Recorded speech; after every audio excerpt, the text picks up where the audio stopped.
Hello viewers, welcome to Daily Politics. On this program, we discuss issues around politics, policy and governance. I'm Hamza Idris. Welcome back. If you are just joining us, this is Daily Politics on Trust TV. Do well to follow the conversation across our social platforms on Facebook, Instagram, and watch us live on YouTube. I still have Senator Yusuf, who represents Taraba Central in the Senate in the studio. Welcome back. Thank you very much. Yes, you had issues in APC in Taraba right from the primaries where you vied for the ticket. Unfortunately, the elections have come and gone. Can you blame the internal wrangling in APC as what cost you the governorship election in Taraba? Well, I don't want to use the word blame. I think, there's a lot of communication gaps. But I use the word blame in the sense that the leadership, the national leadership of APC did not do the right thing. Okay, you are taking the blame to the national headquarters now. Yes, I said it on the 27th of May that whatever that had happened to Taraba, the blame is with the national headquarters. What did they do? You see, when people, bring out their money, they bought their forms, they're eligible members of the political party. Give them their due respect. Were you not respected by the national? No, as a candidate, I was not respected, or the candidates were not respected. Is it that they don't want you to vie for the governorship? Well, maybe court and on court, that is what they don't want, but really, if you say you are going to conduct primary election for your bona fide members who have contributed resources, who have built this party over a period of time, you should be non-partisan. You should give them the opportunity to see who you are appointing to go and conduct the election. You should appoint people of impeccable character, people who are going to do the right thing, people who are not going to be riff-rats. How can, the chairman of the political party appoint his own DG during his own political campaign to become the chairman of the party to go and conduct primaries? Meaning there is an interest somewhere. Of course, there's an interest. There is an interest. But even with that, we say, okay, let's go and do it. But what happened? They couldn't do the primaries. They ran back, and because they failed. Are you making reference to the first declaration of Senator Emmanuel Bacha? Yes. And we know it was faulty. Because you have said this not once, not twice. There was no primaries. How did it happen? But at the end of the day, he was the one on the ballot. Well, how did you arrive at that? Well, that is Nigeria for you. This thing went to Supreme Court, and at the Supreme Court said, the party is delisted as far as governorship is concerned. The candidate is not, eligible to contest. Look at Section 84 of Section 13 of the Electoral Act of 2022. It's very, very clear. But you see what happened in a Nigerian way. They went through the back door. The 14 days notice given to us, to do at the initial court. They now did it after coming from Supreme Court. It is an abuse of judicial process. The Supreme Court said, don't do that. They did it. That is contempt of court. And it is only in Nigeria you have, people that are Democrat are not followers of the rule of law. Are you pained by the outcome? Now PDP has taken it. So many things are at stake now. The clamor for power shift is no longer there, and APC is now coming out, a bruised political party of such. Yes, you see, sometimes when things like this happen, and you have now learned in a big way, in a better way, or in a worse way, I don't know. When we were telling them that this thing that they want to do will not work, we have the grassroots. We know what is in the grassroots. You think Bacha, who stood as the candidate, was not competent enough to win, to defeat other contenders? We have seen it today. Out of 16 local government, with all the rigmarole, with all the support of the national headquarters, with all the support of the state headquarters, what is it? He got only 2 local governments out of 16. Is that the kind He of... became distant thought because Yes. I think even NNPP got more votes than... Yes. With due respect to him, I think he said that not once, not twice, that he's going to win. He's going to win. So did he win? Is it euphoria of fake assurance? So anyway, people are so desperate that they can tell bundle of lies. They can say a lot of things as to things that are of convincing people that they are on the ground. Everybody knew, but they refused to accept the fact that, with due respect, Senator Emmanuel Bacha was not on the ground. I was appalled when he turned out to be among the first people who congratulated the governor. Exactly. Did you expect something from him? I expected that. You know why? No. Simple. When with due respect to Emmanuel Bacha, when he came to APC, he did not come with one single member of PDP executive. No. When he left the PDP for APC. So if you are the minority leader in the Senate, and you are leaving your party to another party, of course it is expected that you will come with a lot of followers. Yeah, goodwill and all that. So as far as I'm concerned, with due respect to him, I've told him a couple of times that you did not come to add value in APC, you have come to share value. Because if you had come to bring in value, then your ward executive of PD would have followed you. Your local government, even if not all, but a big chunk would have followed you. But nobody followed him. So he was not on the ground. I will continue to say that he wasn't. So he wanted to come, and then with a few, and then consequential, and then yes, manipulate, and then think that things will go as before. We said this time, no, I will not sit down and accept injustice, no matter That's how. why, I think your case is still there in the Supreme Court, even though it's overtaken by events. So as far as I'm concerned, let us do justice. If, with due respect to him, if he had gone to conduct excellent primaries like Senator Aisha Binani in neighboring Adamawa. Yes, in Adamawa.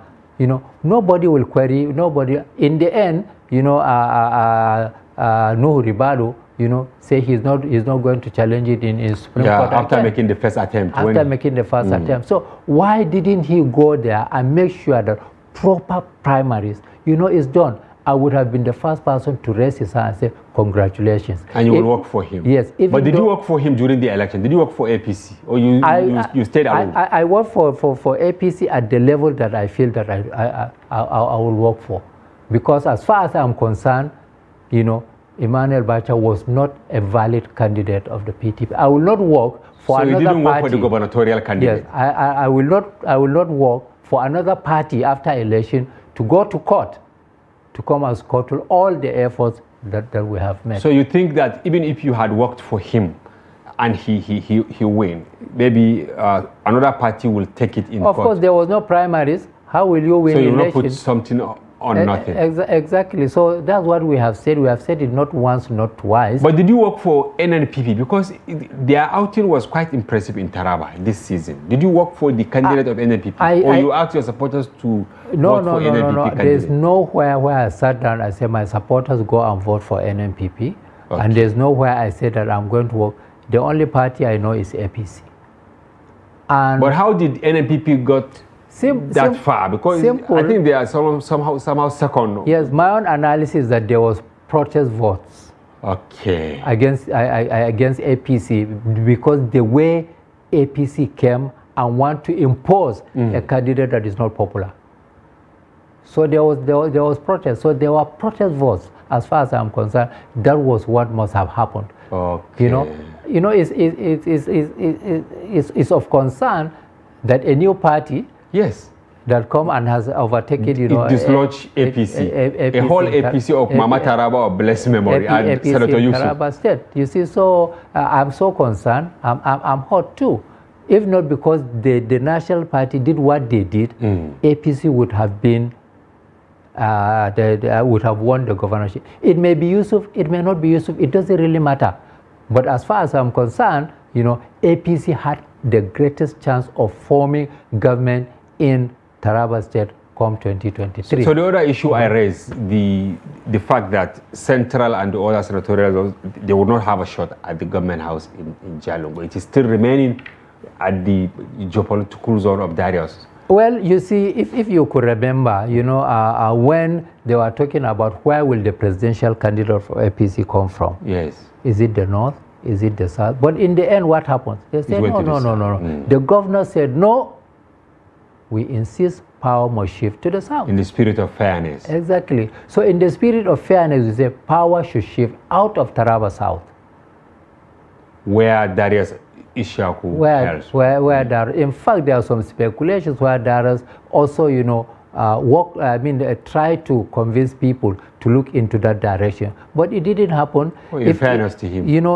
In fairness to him. So the Taraba South has, 80 years, so I thought it is only natural to move to Central. To move either to Central or to the North. I'm from the Central. Yes. If it comes to Central, fine. If it goes to the North, fair enough. But let us do what is right. Let us do what is credible. Let us do what is honor. I think President Babangida said, even among thieves or crooks, there should be honor. So do you think the PDP governor-elect has the legitimacy, the acceptance of people across Taraba now? Well, it is a difficult thing to say, until, as time unfolds itself, whether, depending on how the court will handle the situation, I'm made to understand, NMPP has gone to court challenging. Because they felt that they won the election. Exactly. So. But do you think they won? Going by their. I'm in APC. I think when something has happened, I think APC too protested. There are certain areas that. But APC came distant third. Yes, even if you are third, you have your own right, to like to protest. Labour Party, PDP at the center. Exactly. Challenging. So APC. So that's what has happened. But for one to say that we are credible candidates, we are popular candidates, we have lost because some people did A, B, C, D, and E. IT is begging the. So are you calling for punishment for some people who did a kind of antipathy in Taraba? The best way to punish a politician is to fail him in election. That is the best way to punish a politician. Welcome back. If you are just joining us, this is Daily Politics on Trust TV. Do well to follow us across all our social platforms on Facebook, Twitter, and watch us live on YouTube. I still have Bulama Bukarti, human rights lawyer and fellow at the Tony Blair Institute for Global Change. He joins us from London, and we have in the studio Dr. Kabiru Adamu, security and intelligence expert and managing director, Beacon Consulting. Welcome back to the program. Thank you. Yes, Doctor, before we went on break, you had Bulama saying, whatever we do, not to worry about it. We have to get the security architecture correct. We have to get it right for investors. We have to get it right for economic diversification. We have to get it right for people to live in peace and harmony. Now, talking about Benue, you have had it within a week. Nearly 80 people have been killed, some in Guma and others in the other local government area. What is your take? How are we going to get it right in Benue? Benue is just stone throw from Abuja. So, first off, why are we where we are? Why have we as a people accepted this level of failure? For me, that is significant. If we go into the next administration with this level of acceptance of failure, especially in a very critical area as security, then sadly, we are going to repeat the cycle that happened before President Muhammadu Buhari, into President Muhammadu Buhari, and sadly, that would happen after President Muhammadu Buhari. What am I trying to say? This president-elect and his deputy, they released a manifesto called Renewed Hope. I took time to go through that manifesto. It has provisions for security. And if I remember well, in section 5 of that manifesto, that's where security was extensively discussed. And as an expert, I can tell you some of the commitments are good. But how sure are we, Doctor? I'm sorry to quote you. How sure are we that they are really in tune with what is in that document? It's work in progress.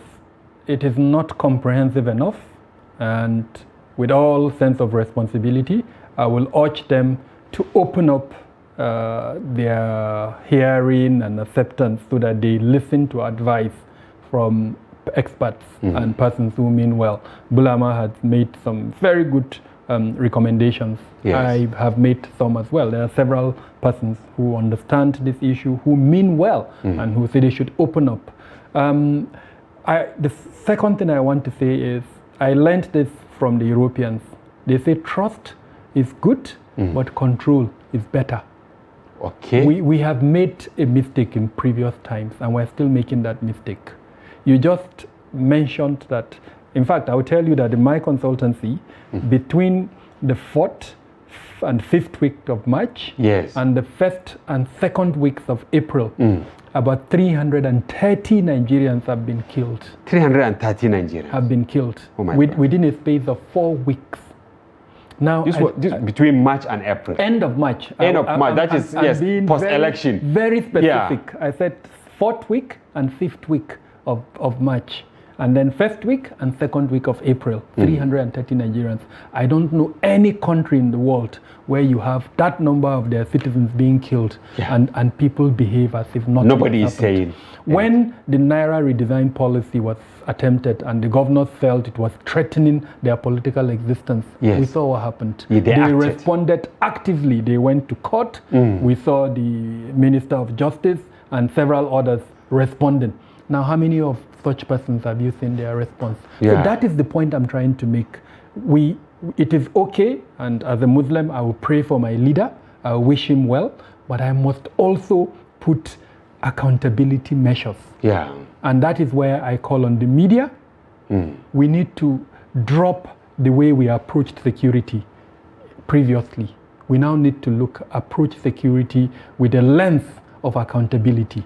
In other words, pick that renewed hope that has been released by the president-elect and dissect it into what I will call KPIs, key performance indicators, and then engage the government along the lines of these key performance indicators. Now, that's just one component, the media, the fourth estate of the realm. Yes. Civil society organizations, they also have that responsibility. Engage the government from the lens of accountability.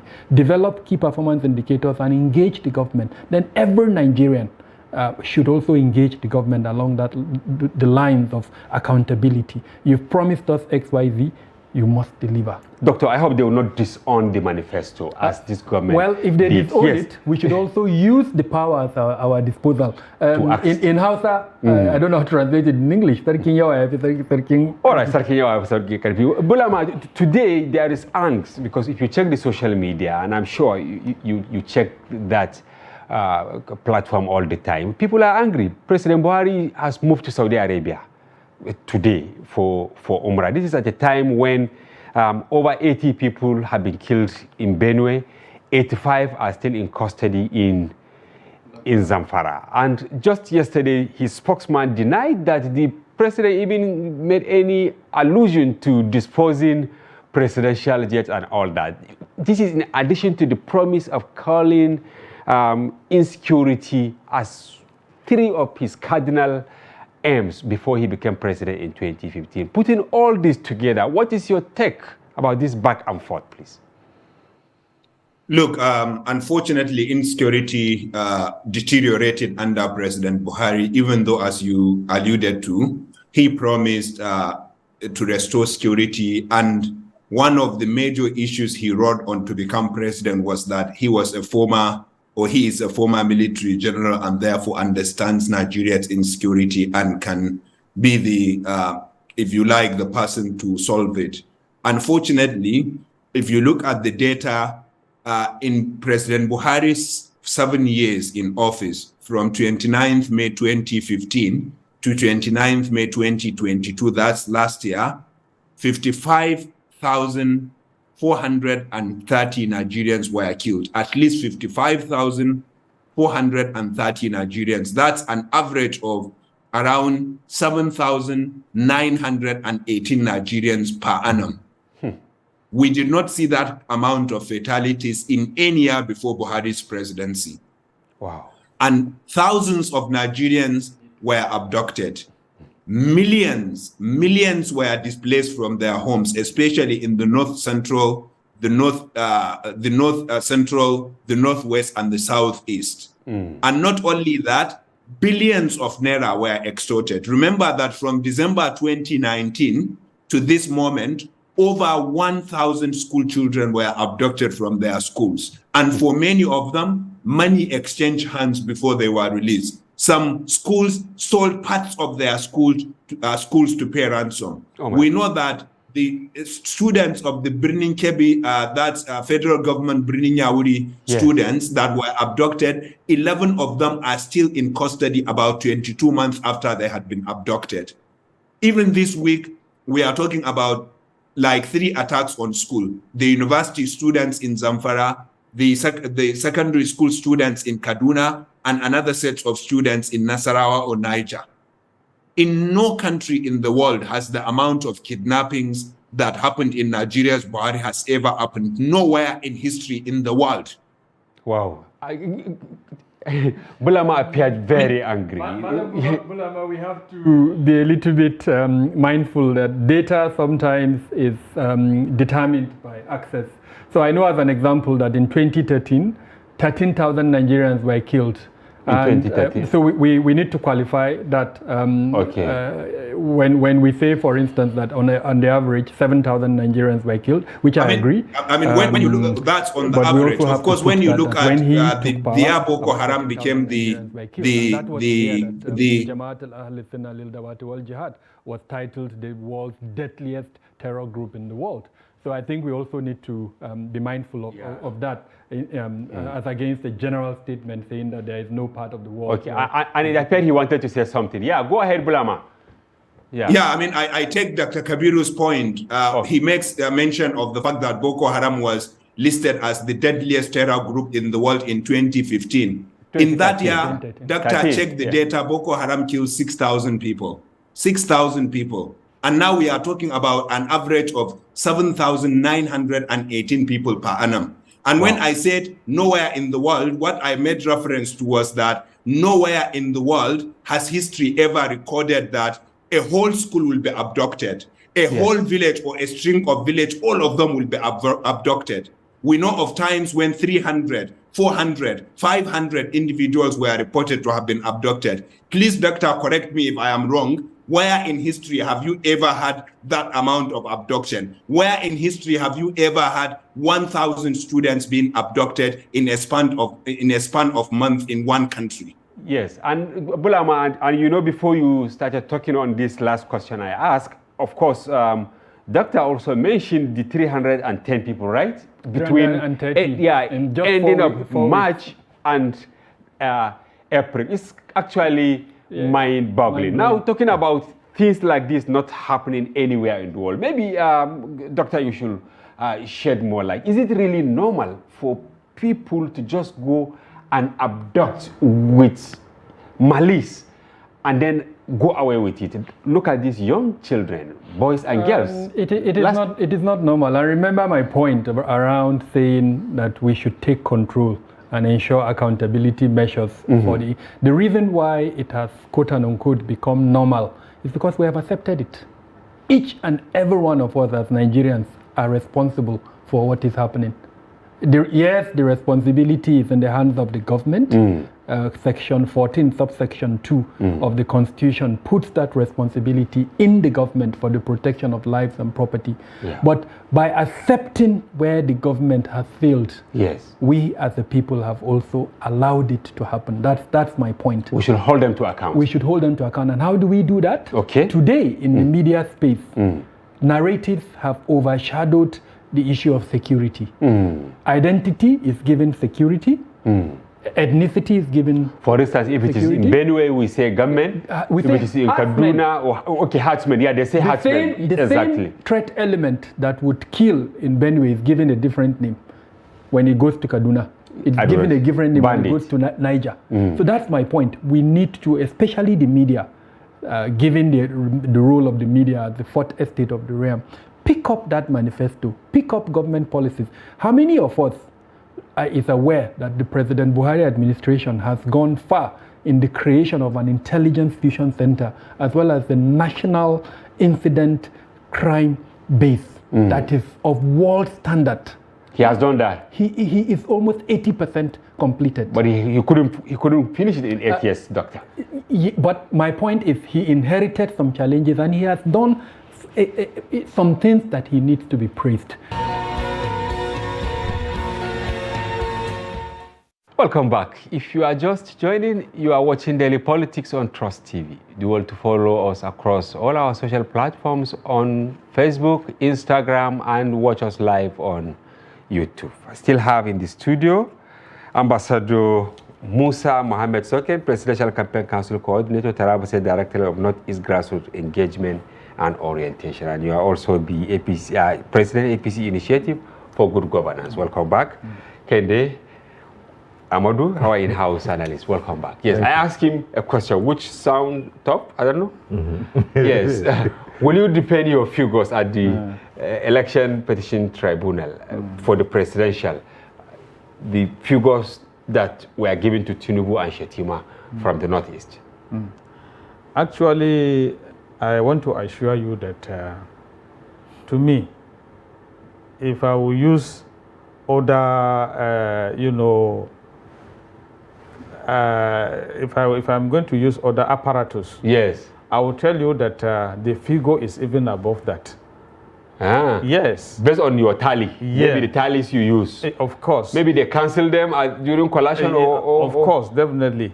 There are places where elections are actually cancelled, and these places are APC strong, areas. Yeah. But we don't have any issue with that for now. Yeah. Because we have already made the order of the day. So we don't have problem with that. Okay. Kende, you see both APC, Labour Party and PDP, they cited this section that there are two conditions to determine a winner, right? They said a presidential candidate must secure the highest number of votes cast at the election, and then he or she must secure no less than 25% of votes cast in at least 2/3 of all the states of the Federation and the FCT.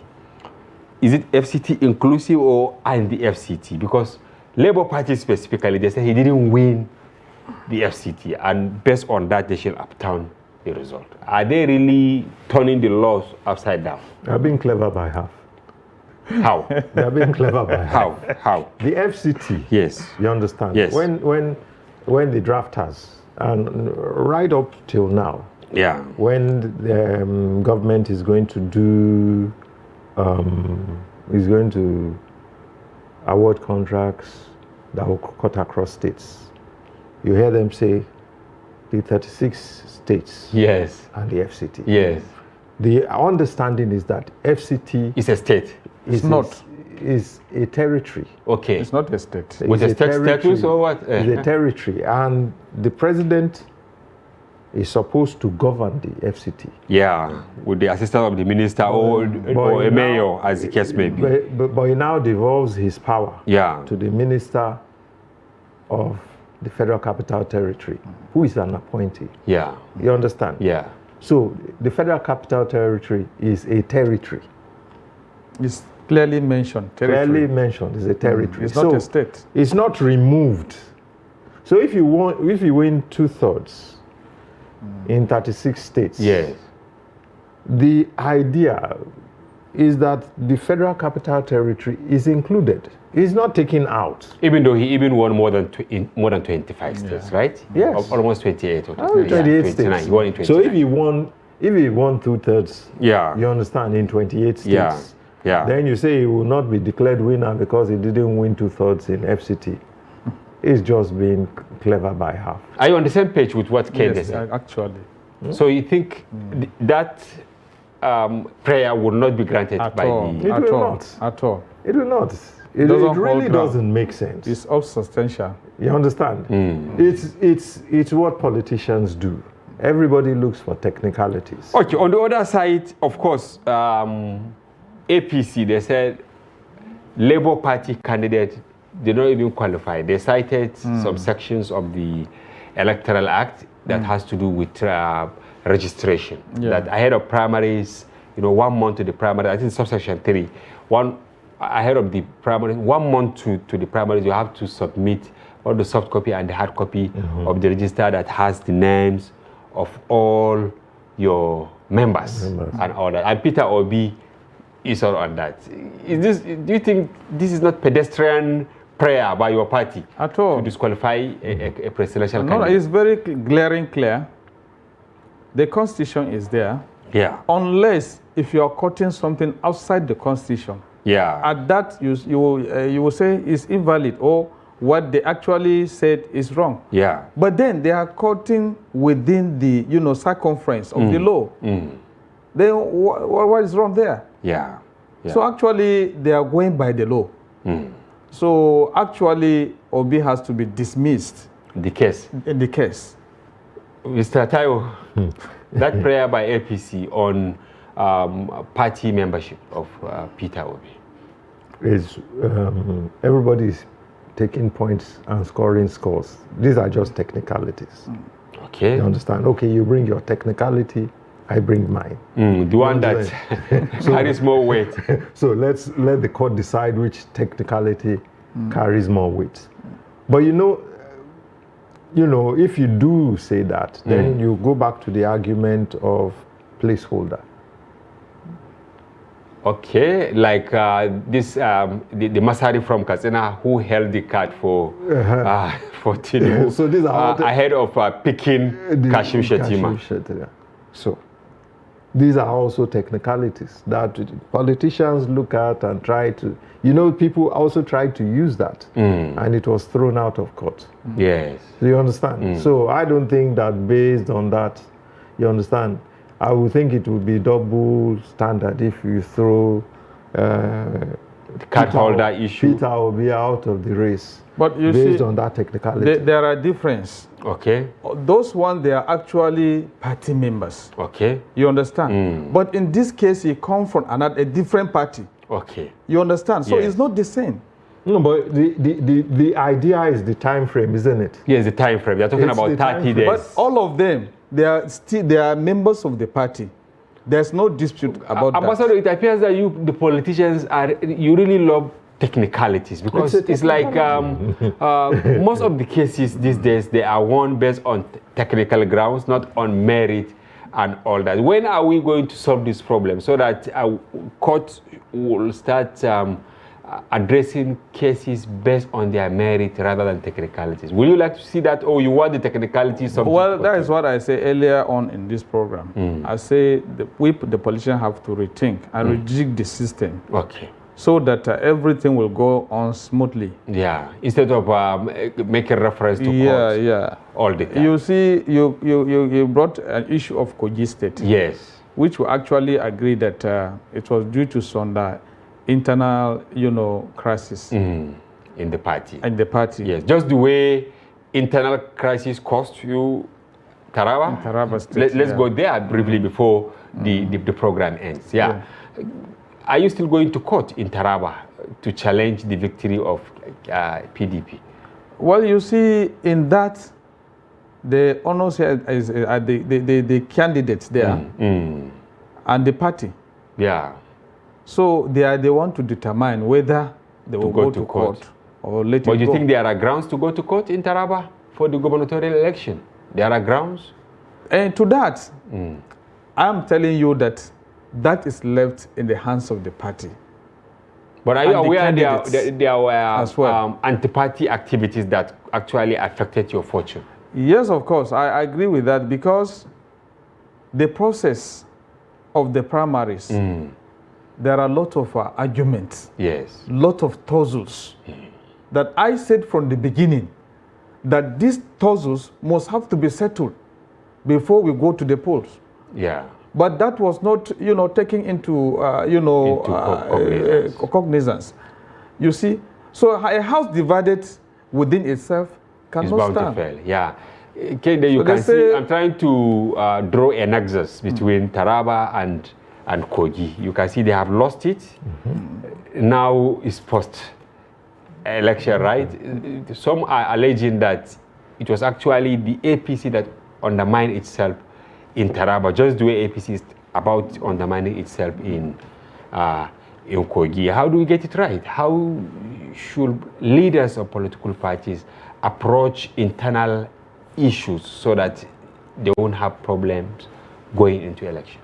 I think I said it earlier. There must be room for negotiation. If there are two camps, and the two camps are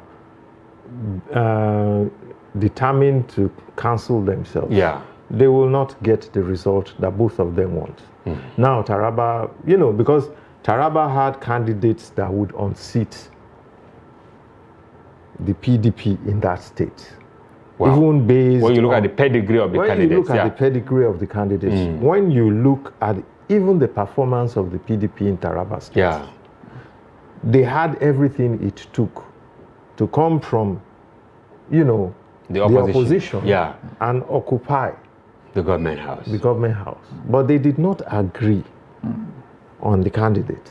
I know you are an interested party in neighboring Adamawa, and the election, the supplementary will take place at the weekend. What are your expectations? Have you galvanized forces between Adamawa, Taraba, and the other contiguous states to make Well, I want to assure you today that Senator Benani is going to make history.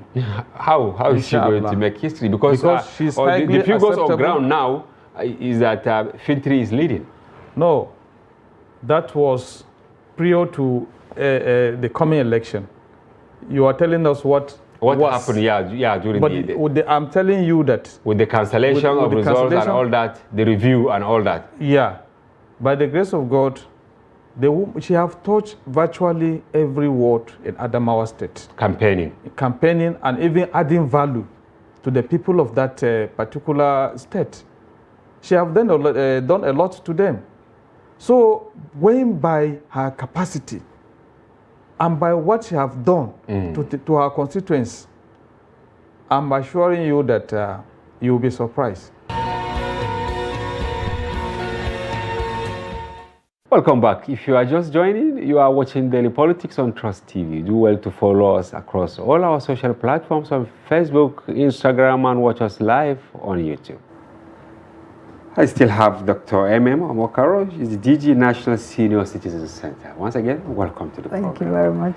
Yes. Talking about capturing the data, what about those that have not been to school and they've never worked in the formal sector? They're all over the country. What are you doing to capture them and then to also give them access to some of these facilities?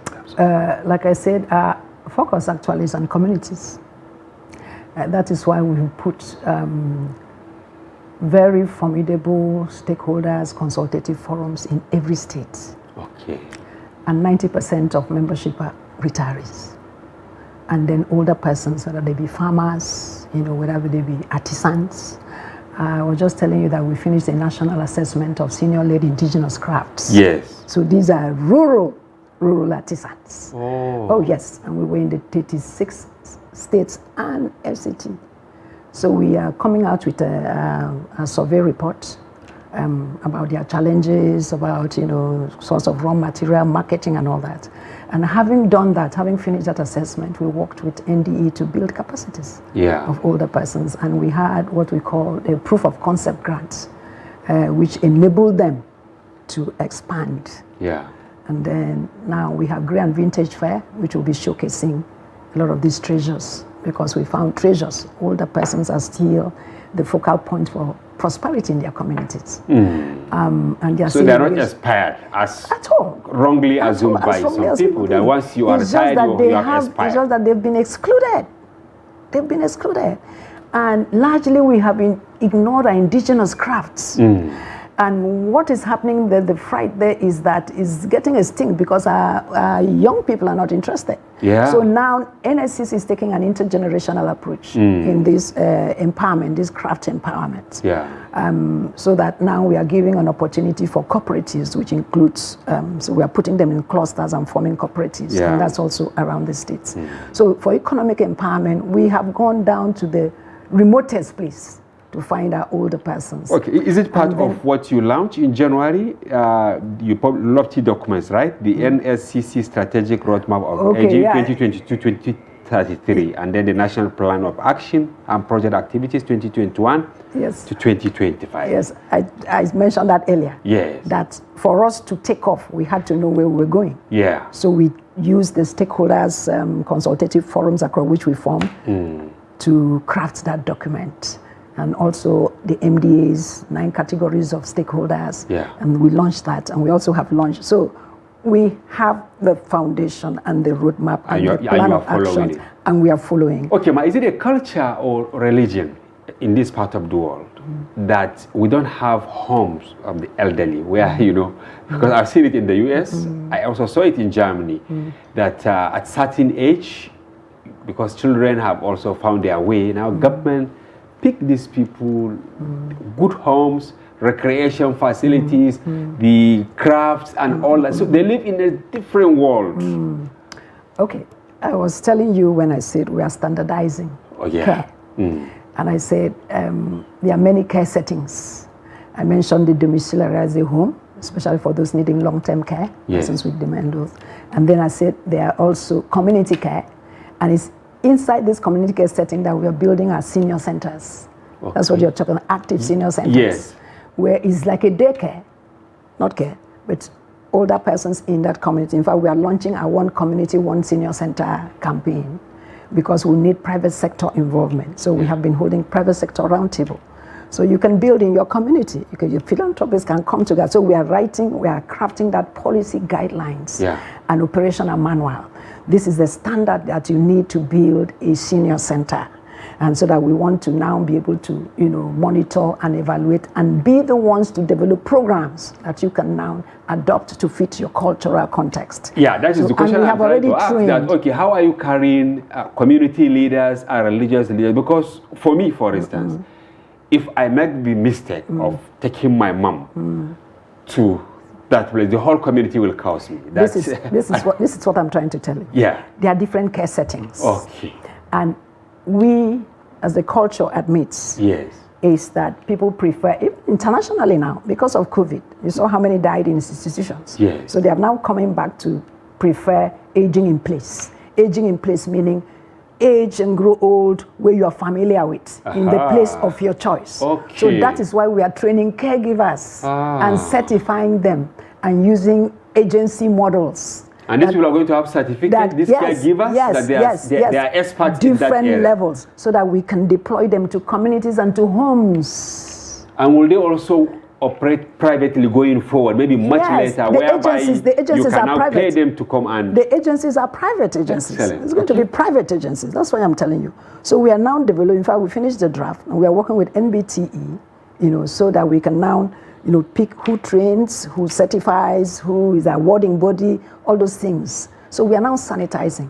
So any older person or adult children can pick where they want their family to age. You want to stay in the home? Yes, you can get certified caregivers to come to your home and make sure that your home is age-friendly and make sure that they can attend to whatever it is because they are trained depending on the level of the need of and the case management that they see in that home.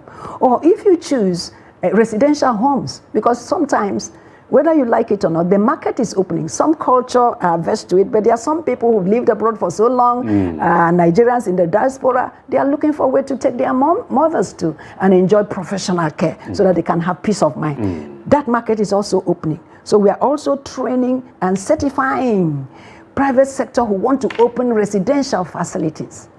And then for these senior centers that we are talking about, that one is not residential. Okay. That one is a care center that you can go for sports, go for recreation, go for interaction with your peers. We develop intergenerational programs. So you get up and you have somewhere to go and interact because loneliness and aloneness kills.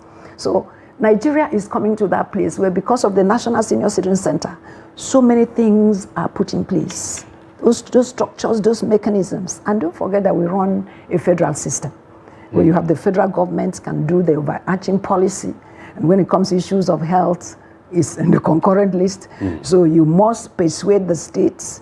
You must, work with the state, build capacity, and then align with state and local governments so they can adopt the act, domesticate the act, and also you have that free way to partner with the states and then do what you need to do. Okay, earlier you mentioned health, right? Yeah. Now transportation. I know in other climes, older people, they have this special card that while traveling, you don't need to pay. Just I tell you that NSCC, I said, is looking at multi-sectoral and is looking at aging as a development issue. Yes. So, and I told you that we are building capacities and creating partnership in all the MDAs. Yes. So when it comes to age-friendly transportation, age-friendly housing, and age-friendly environment, we are working with NIMSI to develop this card that you're talking about. Okay. Because we had that presidential directive, that declaration that we should progressively register older persons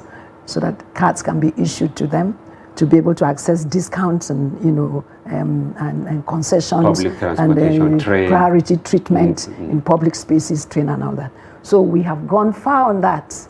We've even developed a dummy, looking for where is the pool of money going to come from for that. Because that is the other question I wanted. So now that is where we are, and then very soon, NIMS is really working very hard with us. Now that's National Identity Management because that's just statutory mandate. Okay, that is a commission. That's just statutory mandate. Yours is a center, right? Yes, it's a center. But with the mandate is huge. What is your relationship with your mother ministry? Don't you think you deserve to have a ministry of your own? Well, now I tell you that it is my minister, just Sadiya Umar Farouk. Many ministers came before her. Humanitarian Affairs was just founded some few years back. Buhari created the Ministry of Humanitarian. And advocates had been advocating for it. But she came in and she facilitated, the inauguration of this and this establishment of this National Senior Citizen Center. Yeah. So that's the kudos to my ministry. But it appears the ministry is overloaded. What we have done now is that the ministry is partnering with us. Wherever you see any national social investment program, the grant for poor and vulnerable, older persons are given a percentage. Yeah. So across this country, older persons have received that grant for the poor and vulnerable, that one-off grants. And right now we are working together with the ministry to now, mainstream some flagship programs into their NSIP programs. Yeah. So that older persons also, will be targeted as beneficiaries of the NSIP program. For instance, the entrepreneurship program. And I told you what we have done in entrepreneurship. So some of those programs are going to be mainstreamed into the. Okay, what about those that are too old to do any other thing? Yes. Is it that there are plans for them to be getting some incentives, cash incentives, in the meantime? So part of what we are discussing. Okay. I want to say that some percentage of older persons are in the conditional household grants. They are giving those grants to households. So, but we have moved and we are pushing.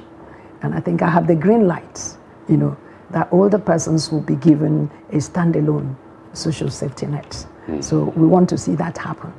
So that the older persons that are really poor and vulnerable, and this is end of life, so that it has to be a kind of social register that they don't exit because they are end of life, unlike other social register. Yes, at some point you have to exit because you are okay now. This one should be terminal, because it happens in other climes. So which means it has to be really those older persons that need social care, and they are really poor and really vulnerable. If I understand, what you are trying to do is that some old people, you see them praying that they should die because they feel so neglected, so neglected, that they prefer to die than to live. But help has come because before now, nobody even noticed that they were older people. Before now, there was no visibility at all. Before now, it was total discrimination. Why? Because traditionally, it's a family that took care of older people. So over the years, that was the history we had. So is it that you are trying to now relieve the families from taking on the whole burden? Yes, we are trying to relieve the burden of care. In other language, we're trying to strengthen family to care, and at the same time also take the part that government should take. Because older persons are also citizens of the country. So where you have a primary healthcare center that mainstream geriatric care, it means that the older person can walk to the nearest primary healthcare center and have healthcare that is appropriate. And it's like a full compensation for what they have done, their contribution for serving. And then health insurance also, they can be covered. Welcome back. If you are just joining us, this is Daily Politics on Trust TV. You do well to follow the conversation across our social platforms on Facebook, Instagram, and watch us live on YouTube. I still have Kenneth Eze, who is the convener of Speak Africa, right? Speak Out Africa. Speak Out Africa, yeah. And we have Barrister Sam Kagbo, the senior advocate of Nigeria, who joins us virtually from Sokoto. Barrister, before we went on break, Kenneth read something for us, actually, the layman. He said the Article D there is actually something that differentiates the states and the FCT. Assuming they said an FCT, clear. But that Article D is like saying for you to be declared president, you must also win in the FCT. You must get that 25%. Can you shed light on this so that some of us, the laymen, will understand the meaning of that article? I did not study English language. I am not in a position to go into a definite article or indefinite article. But like I said, Nigeria is defined as 36 states and the federal capital. That is how it is defined. When you say, what is Nigeria? That should be your answer. Okay. It cannot say 36 states and an FCT. No. It is 36 states of the federation and the federal capital. That is the definition of Nigeria. And the presidency is about what? The president of Nigeria. One constituency. And like I am telling you, the Constitution is the basis of all other laws. It is the Constitution that establishes every other institution in the land. And therefore, it's a very serious instrument. It is not one that leaves gaps. It is not one that leaves you guessing. If it was something, it would say so very clearly. Have you gone through that very particular section 34 as to the time and the particulars it gives into about the elections? If this does not happen, what happens? Yeah. Assuming you have the first election, you don't have a clear winner. You see what he talked about. If the person is one, if the candidates are two, if it's more than two, it stated all of those provisions clearly because what? It did not want anybody to guess. It made it very clear. The same thing with the issue. If it had wanted to make the FCT a special case, a special trial, it will say so. It would not leave it to the extrapolations or grammatical, what do you call it now, construction or wise men. No. The Constitution speaks what it says and what it wants to say. All right. That is the way it is. All right. And mind you, earlier cases have also come. This call. And those cases are about what? In Ogun State, some local governments were in an election. Some local state was cancelled. In Kano, a state was cancelled. And these other issues also came up as to say, why he did not score the quota the 25%, you know, the Supreme Court said, oh no. Yeah. As long as you have the number from among these wards, the states and the FCT, if you have 24, you've coast along. That is what the Supreme Court has said. All right. The other issue I want to raise with why you. would we now start thinking to say if you have 100% of the vote in all the 36 states of the federation and you do not have 25% of Abuja, you are not a winner? Seriously? All right. The other issue I want to raise with we are you talking about is the people's mandate, you know, the people's vote, yes, subjected yes, to what? PDP and Allied People's Movement, APM, and then Action Alliance. They are all challenging Tinubu's victory based on this. But the other issue that all of them also raise is that the election was marred by irregularities, non-compliance with the use of beavers to accredit and upload results. Yeah, and then rigging in 11 states.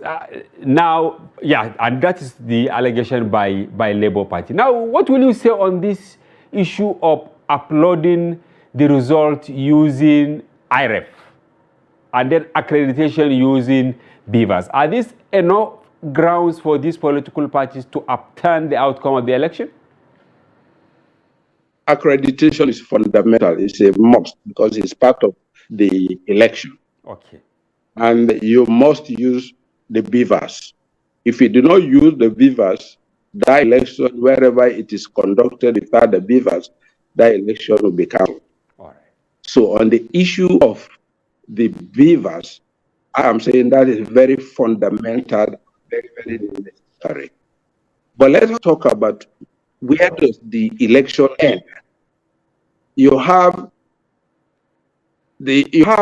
processes before the election, during the election, and after the election. Elections are conducted at the polling units. That is where you have elections. And that is where you declare results. You do not return a winner at the polling unit, but you declare results there. And the other layers that cascade into the declaration and return are only what? Collators of the result at the polling unit. So the only necessary and most important aspect is what happened at the polling unit. Okay. If you have evidence of any irregularities or any non-compliance that actually affected the results of the election at any polling unit, you have your day. And definitely that particular polling unit, the election that would be voided and the votes cancelled. Yeah. The issue of the IREF is post-election. After you would have declared the results, you have issued the results, you have entered the results in the electoral form, the result form, which is EC8A, either A or A1 or A2, depending on the election. You give each party a copy, because each party is supposed to have what?